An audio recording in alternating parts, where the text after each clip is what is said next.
Welcome to El Regnum channel. If you are new to this channel, please do not hesitate to click subscribe and hit the notification bell for you to be more updated of the coming videos.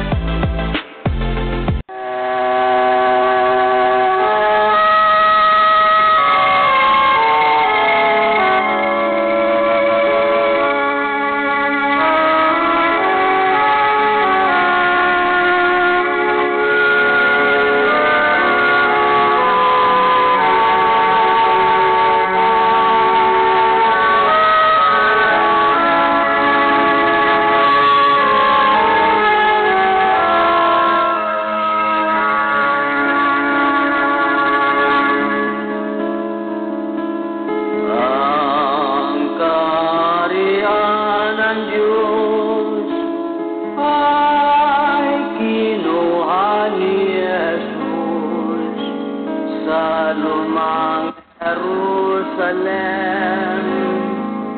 sa bayang Huda Israel, kanyang ibinigay sa bansang nagbubunga, sa Diyos na kay Kristo na pananampalataya. Ang kaharian ng Diyos ikinukli ni Jesus. Hanapin natin ang bagong Jerusalem. May palatandaan ang malayong silangan, mga puno ng dagat, itong bansang Pilipinas. Sa lupang inirang ang ating tahanan, doon si Kristo maghari na walang hanggan. Tayo'y umasa at sumampalataya. Doon wala nang gutom at wala nang pagluluha. Sa lupang inirang ang ating tahanan, doon si Kristo maghari na walang hanggan. Tayo'y umaasa at sumampalataya. Doon wala nang gutom at wala nang pagluluha. Doon wala nang gutom at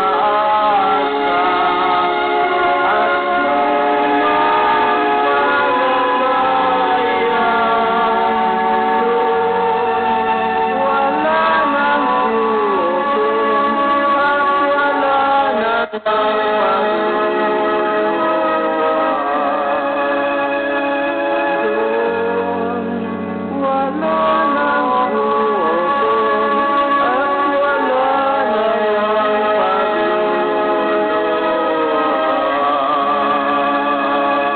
nang pagluluha. So, maraming salamat po, Hari. So, magandang gabi po sa ating lahat na nanonood ngayon. So, isang mapagpalang oras, mga kapatid, sa paniniwala sa ating Panginoong Kristo sa mula Luzon, Visayas at Mindanao. So, ako po ay nagpupugay sa inyo at bumabati ng isang magandang oras at magandang gabi. So bago po lahat, aming ipapahayag sa inyo ang mga nakatagong lihim sa salita ng Diyos ayon po sa banal na kasulatan. So, bago po natin tatalakayin, ay ako po ay nagpapasalamat at nagbibigay galang sa aming mahal na Pangulo, ang aming Supreme Founder ng The Kingdom of God, His Majesty Supreme King, Philemon Ondok Riam Bonanza. At ganoon din sa 5 spiritual mothers na nandun po ngayon sila sa Purok New Jerusalem sa Talisay, Dapitan Shrine City. Yan po, sa Zamboanga del Norte. So magandang gabi po sa inyo, mga mahal na nanay.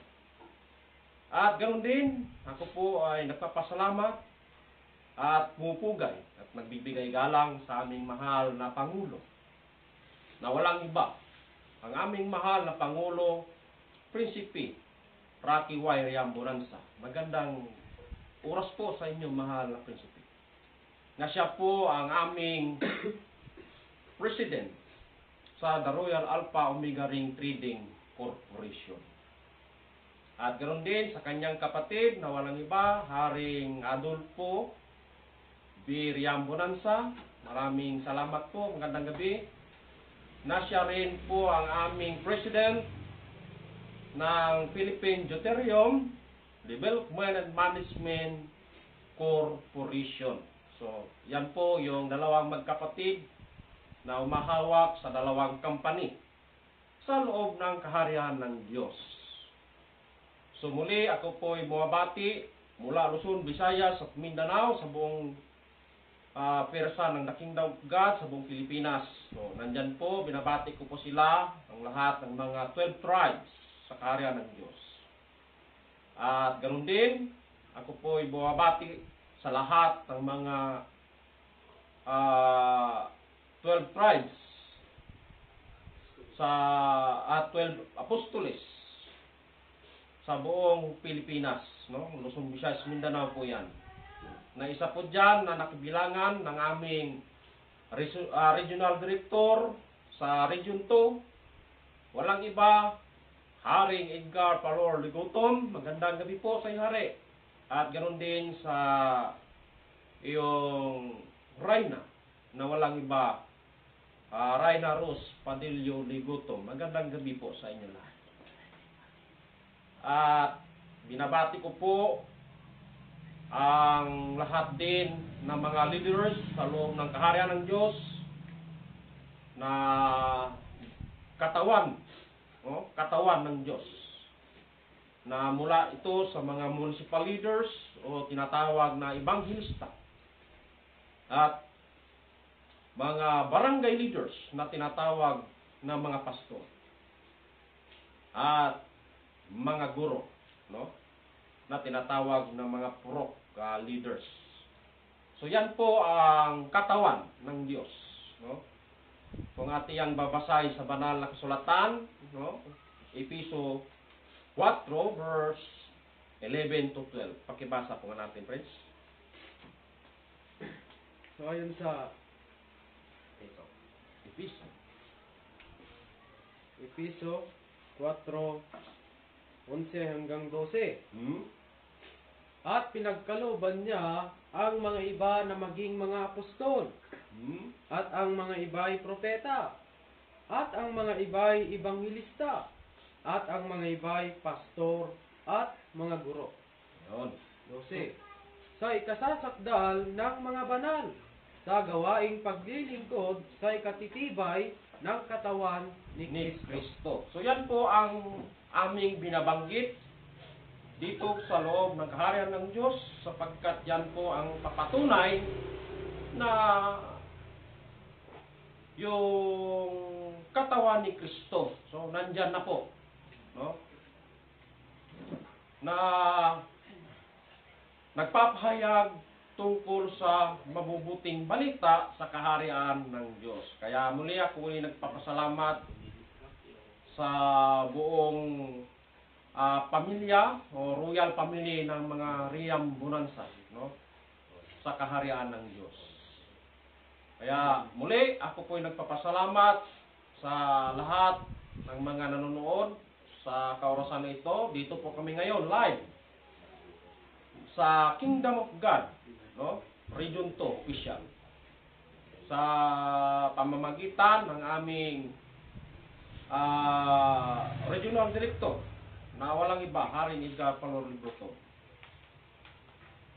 So, sa gabing ito, mga kapatid,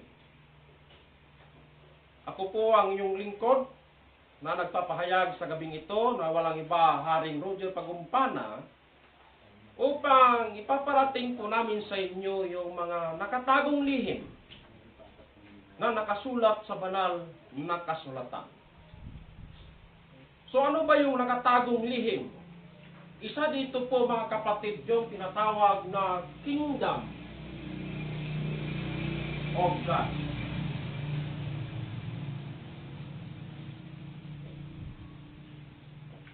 Ito yung tinutukoy po namin, yung salitang the Kingdom of God, o sa Tagalog, ang kaharian ng Diyos. Yan po ang aming papatunayan sa inyo, ipapahayag yung salitang kaharian ng Diyos. Para maintindihan natin, malalaman natin kung ano ba itong kaharian. Sapagkat sa panahon natin ngayon, mga kapatid, ay marami pong naghahanap o di kaya ay gustong makapasok sa kaharian ng Diyos. No?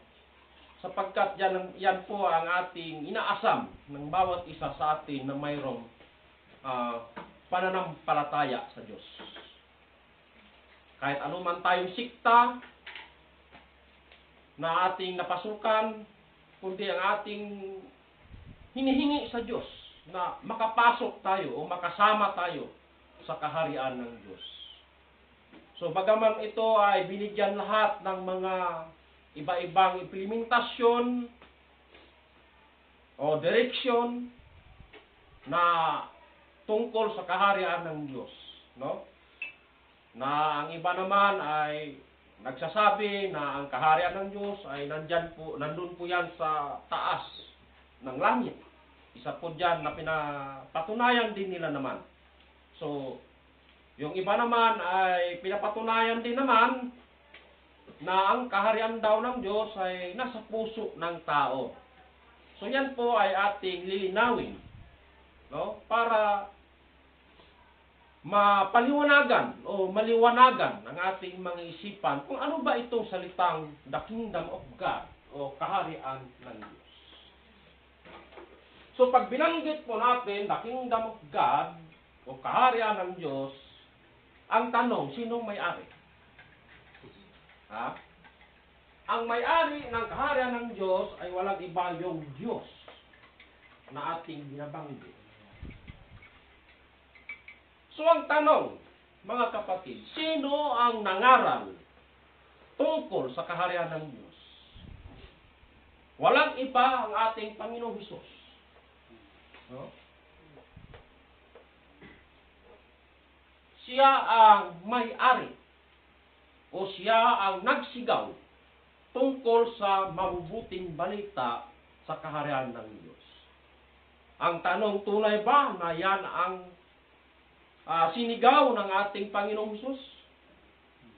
Mayroon ba kaya tayong mababasa sa banal na kasulatan? So mayroon po, ayon po sa Lucas 4:43.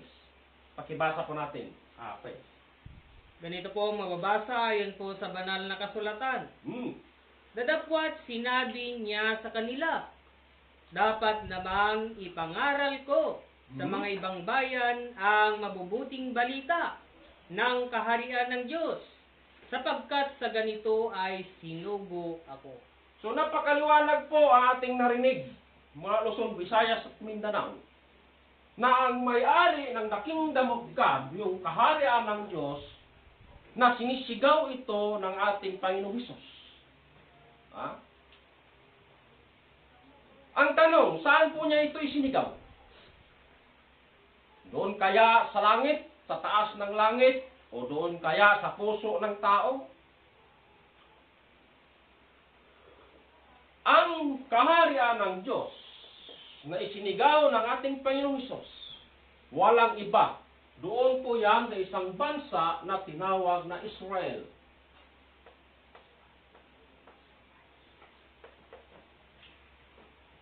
Na ang pinakasentro ng Israel ang siyang tinawag na Jerusalem. Doon nangaral ang Diyos na tinawag sa pangalang Hesus. Doon niya ipinahayag ang mga mabubuting balita tungkol sa kaharian ng Diyos. Ngunit ang tanong, mga kapatid, tinanggap kaya ang ating Panginoon doon sa isang bansa na tinawag na Jerusalem o Israel? So hindi, mga kapatid. Yun lang ang masakit. Bagaman naniniwala sila na ang ating Panginoong Hesus ay Diyos. Tanyag yan sa buong daigdig.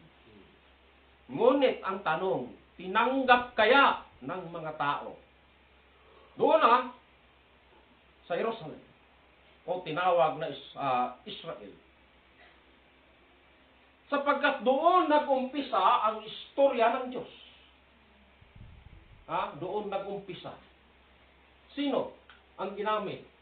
Ang ating Panginoong Hesus. Sapagkat sinabi ng Diyos, sapagkat sa ganito ako sinugo upang ipangara sa lahat ng mga nayon at mayan. Ano yung sinisigaw? Sa mabubuting balita tungkol sa kaharian ng Diyos.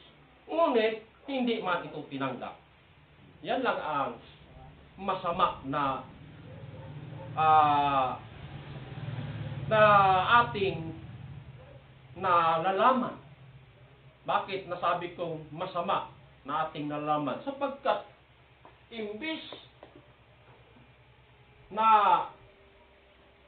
tanggapin ng mga tao, ano ang ginawa? Ito ay kanilang hinuli at higit sa lahat ay ipinako sa krus. Kaya ang tanong, mga kapatid,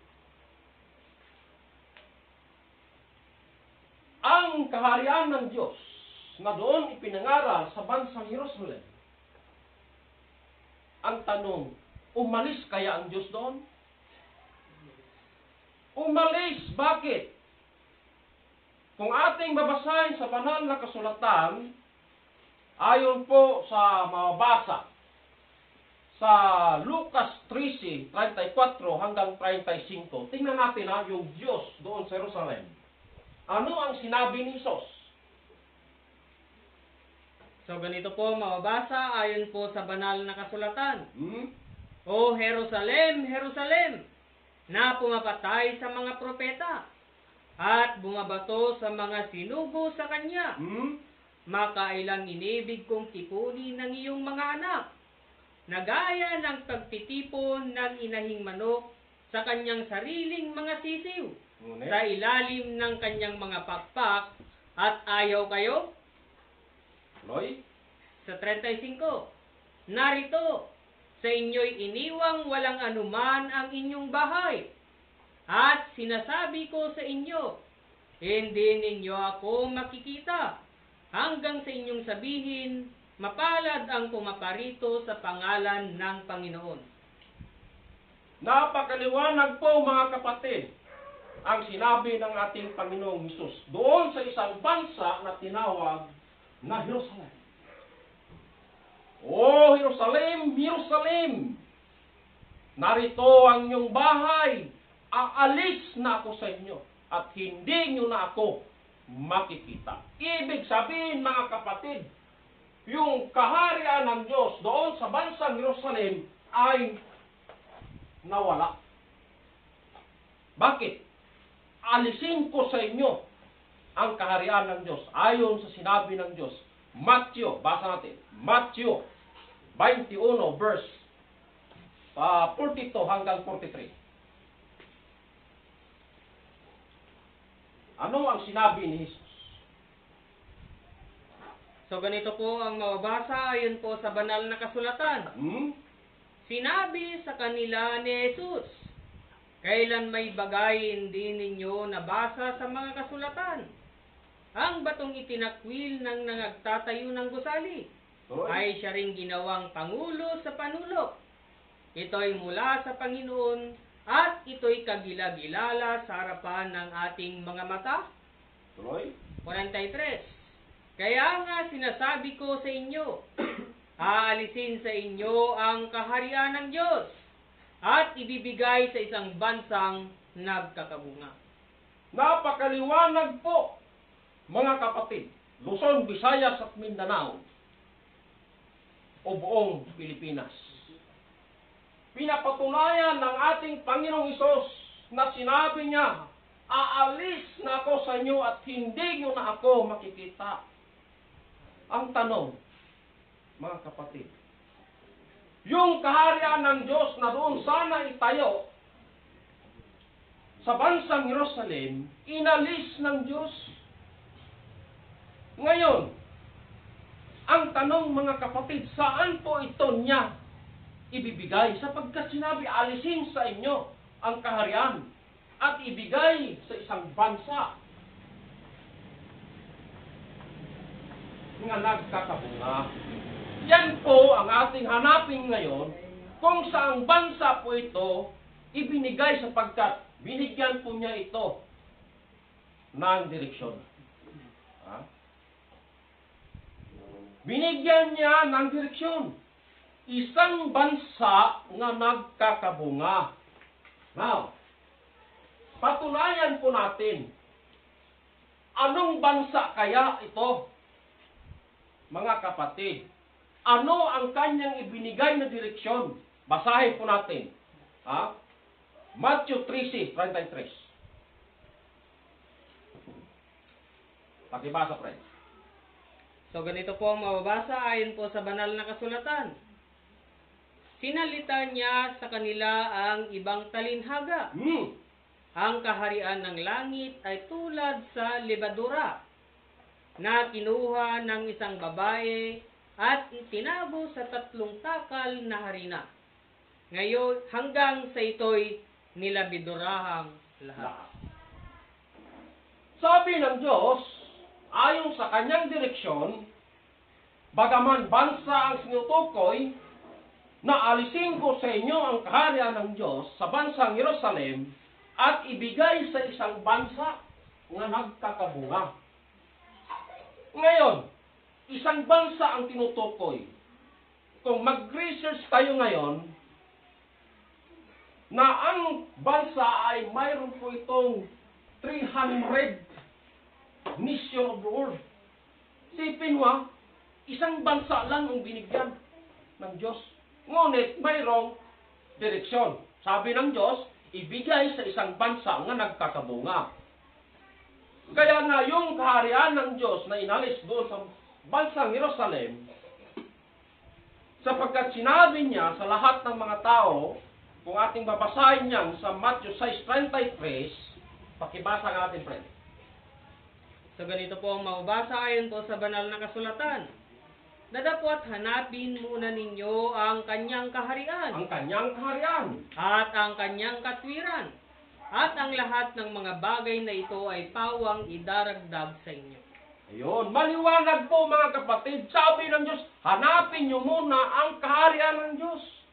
At ang kanyang katwiran. At ang lahat ng mga bagay na ito, pawang maidaragdag sa inyo. Yan ang kauna-una na sinabi ng Diyos. Hanapin ang kaharian. Bakit sinabi ng Diyos na hanapin ang kaharian? Sapagkat yung kaharian ay hindi yan maghiwalay yung Diyos. Sapagkat ang plano ng Diyos sa daigdig ay magtayo ng kaharian. Kaya yung kaharian at yung Diyos, mga kapatid, hindi yan magkahiwalay. Ang kaso lang, inalis man niya ito sa isang bansa na Jerusalem o Israel at ibinigay sa isang bansa na nagkakabunga. Kaya binigyan niya ito ng parabol sa banal na kasulatan na yung kaharian ng Diyos ibinigay sa isang babae. Parables. Kaya nga narito kami ngayon upang ipapahayag namin yung mga nakatagong lihim na nakasulat sa banal na kasulatan. Para malaman natin kung saang bansa ang tinutukoy ng Diyos na ibigay sa isang bansa na nagkakabunga. Ngayon, ayon sa talinhaga sa salita ng Diyos, na ang kaharian ng Diyos niyan tulad sa isang babae na nahati sa 3 salop na harina. Ngayon, paano natin yan bigyan ng solusyon? Sapagkat nahati sa 3 salop na harina at lahat umalsa. Walang iba na babae na tinutukoy sa banal na kasulatan kundi ang bansang Pilipinas. Bakit? Nasabi ko na bansang Pilipinas. Sapagkat ito lang ang nahati sa 3 salop mula Luzon, Visayas, at Mindanao. Kaya nahati sa 3 salop na harina, kit nalibadura ang lahat, at ito'y umalsa. Bakit? Umalsa. Sapagkat ang hula ibigay sa isang bansa nga nagkakabunga. Kaya kung ating balikan yung pinapatunayan ng ating kapatid kanina na ni Reyna Merlita Baltasar, na ang ating bansang Pilipinas, na-discovery po ito sa March 16, 1521. Para matupad ang hura nga nagkakabunga ang bansa, kailangan insakto sa sukat na April 14, 1521 plus 2 years na preparasyon para maging ganap na maging Kristiyano ang bansang Pilipinas o mga tao, plus 2 years kung ating idagdag yan, ang sukat 1523. Ngayon, mga kapatid, maghanap kayo na tinutukoy sa banal na kasulatan na bansang nagkakabunga sa taong 1523. Ang tanong, saan bansa yan? Mga kapatid, walang iba dito lang sa bansang Pilipinas. 1523, isinigaw yan doon sa Mactan, Cebu, Limasawa Island ni King Humabon at ni Lapu-Lapu, na doon binitismuan ni Father Pedro Valderrama na maging Kristiyanong bansa. Kaya isinigaw ni Humabon at ni Lapu-Lapu na Philippines is a Christian country. Maliwanag ang hula ibigay sa isang bansa nga nagkagabunga, na kinuha doon sa isang bansa na tinawag na Israel o Jerusalem. Sapagkat doon man sana ipatayo ng ating Panginoon Hesus. Ngunit hindi man ito natupad. Hindi man ito tinanggap. Kaya hindi man ito tinanggap, kaya alisin ng Diyos. Bakit? Pumili na naman siya ng isang bansa na doon niya itatayo muli ang kaharian ng Diyos. Saan? Doon sa bansang Pilipinas. Kaya hindi po ako mahiya na sabihin sa inyo, ayon po sa itinuro sa amin ng aming mahal na dakilang guro, mahal na Haring Pilimon Undok Riambulansa, na mayroong pagpapatunay o ebidensya na ito nga talaga ang bansang Pilipinas ang mapalad na pinagbigyan ng Diyos ng kanyang kaharian. Bakit? Mayroon po kaming papatunay.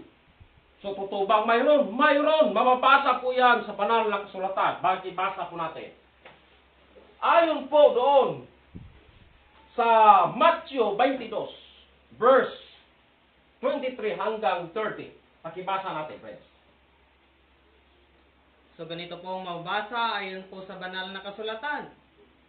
Nang araw na yaon ay nagsilapit sa kanya ang mga Sadusyo na nangagsasabing walang pagkabuhay na maguli.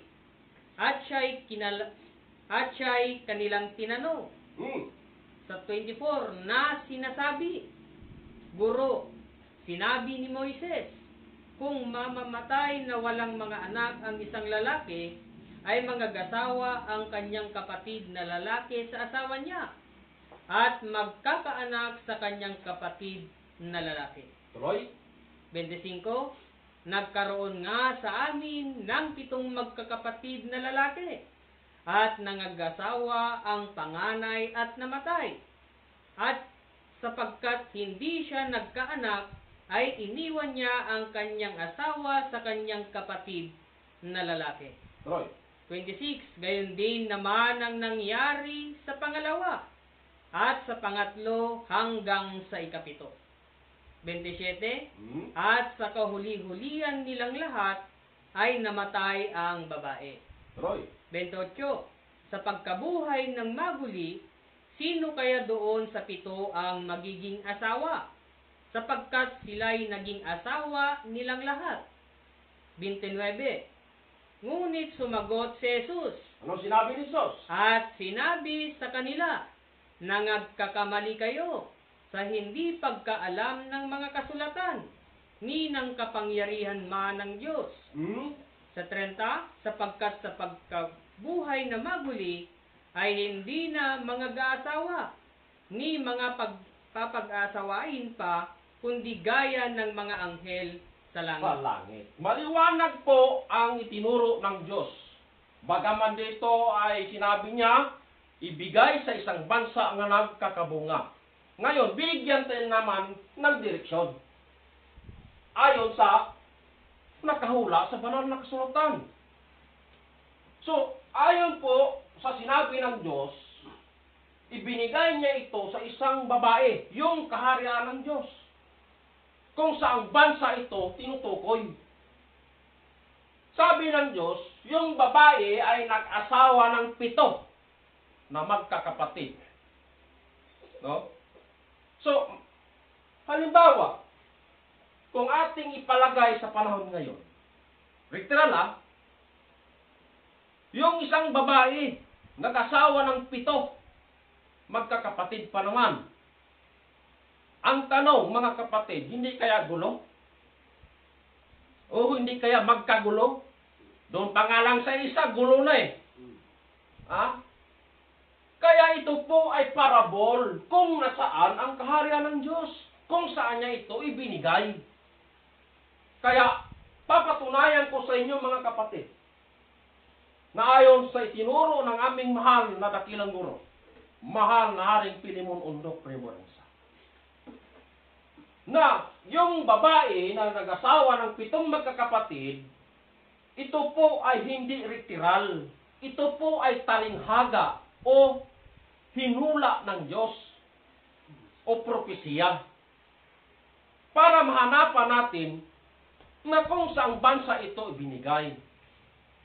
Kaya tingnan po natin ang kilos at galaw sa daigdig at ang kilos at galaw sa isang bansa na doon mapalad ibinigay ang kaharian ng Diyos. Ngayon, sino kaya itong babae na tinutukoy ng Diyos sa banal na kasulatan? Basahin po natin, Revelation 17:18. Ganito po ang mababasa ayon po sa banal na kasulatan. At ang babae na iyong nakita ay ang dakilang bayan. Dakilang bayan, tuloy. Na nagahari sa mga hari sa lupa. Na nagahari ng mga hari sa lupa. Ito palang babae ay hindi literal, kundi sinabi ng Diyos, ang babae na iyong nakita ay isang dakilang bayan na nagharian ng 7 magkakapatid. Sino yon binanggit na 7 magkakapatid? Basahin natin. Ayon po sa Proverbio 8:15. Pakibasa natin, friends. So ganito po ang mababasa ayon po sa banal na kasulatan. Sa pamamagitan ko ay naghahari ang mga hari at nagpapasya ng kaganapan ang mga pangulo. Ang mga pangulo, mga kapatid. Ang tanong, sino itong mga pangulo na 7 magkakapatid? Ha? 7.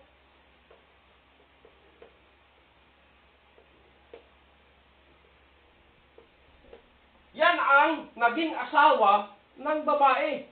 7 magkakapatid na naging asawa ng babae. Binabanggit sa banal na kasulatan na walang iba yung mga pangulo. Tanong, sino yung unang pangulo na binanggit? Walang iba, Manuel Quezon.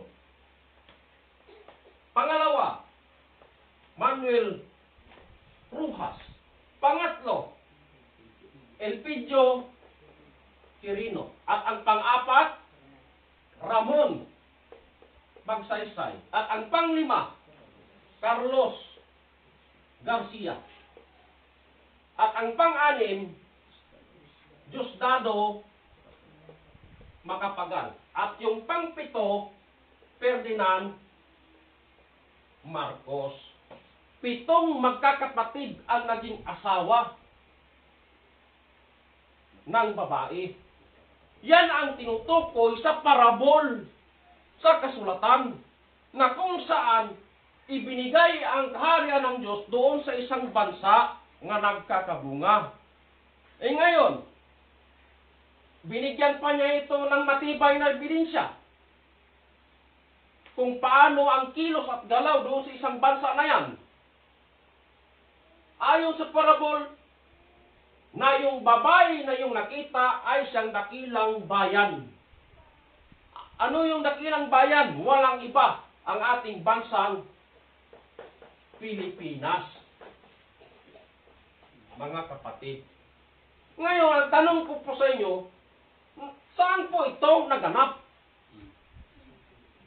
Walang iba, mga kapatid, dito sa ating bansang Pilipinas. Nasaan ang kaharian ng Diyos na tinutukoy ng ating Panginoong Hesus? Walang iba.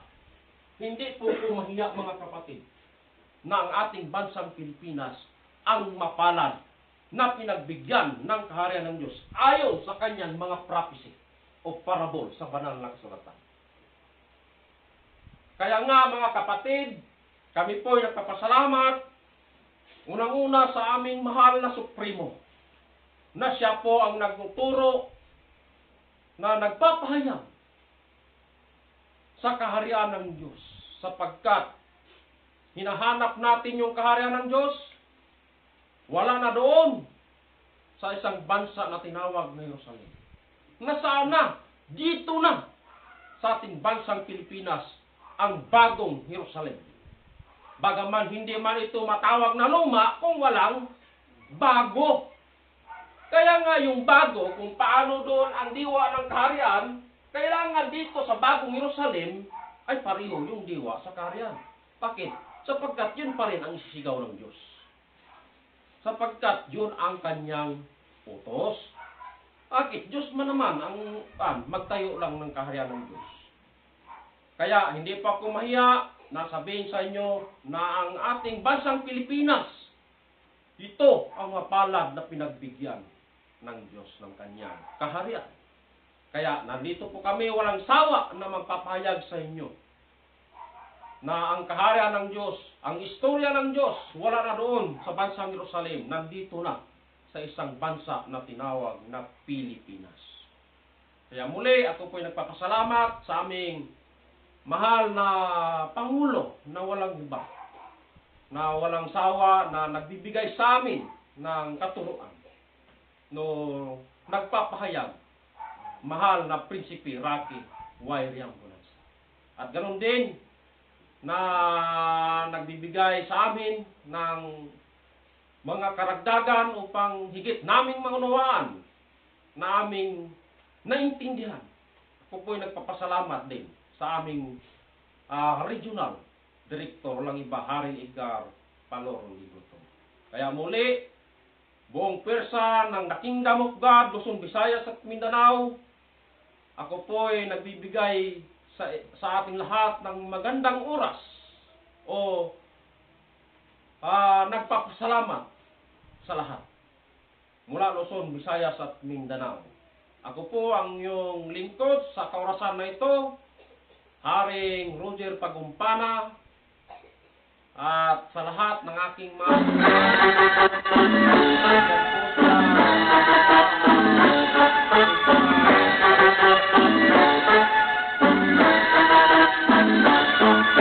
upang makakita sa kaharian ng Diyos, ipanganak muli ng tubig at ng Espiritu. Kung di natin sundin ang payo ni Jesus, hindi makapasok sa kaharian ng Diyos.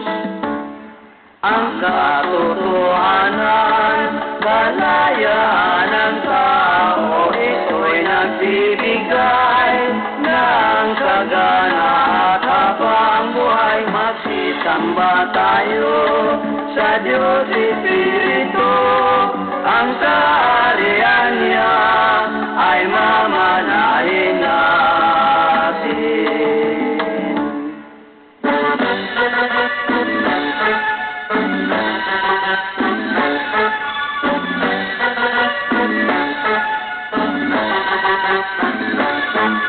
Upang makakita sa kaharian ng Diyos, ipanganak muli ng tubig ng Espiritu. Di natin sundin ang payo ni Jesus, hindi nakapasok sa kaharian ng Diyos. Ang katotohanan, kalayaan ng tao, ito'y nagbibigay ng sagana at habang buhay. Magsisamba tayo sa Diyos Espiritu, ang kaharian niya ay mamanahin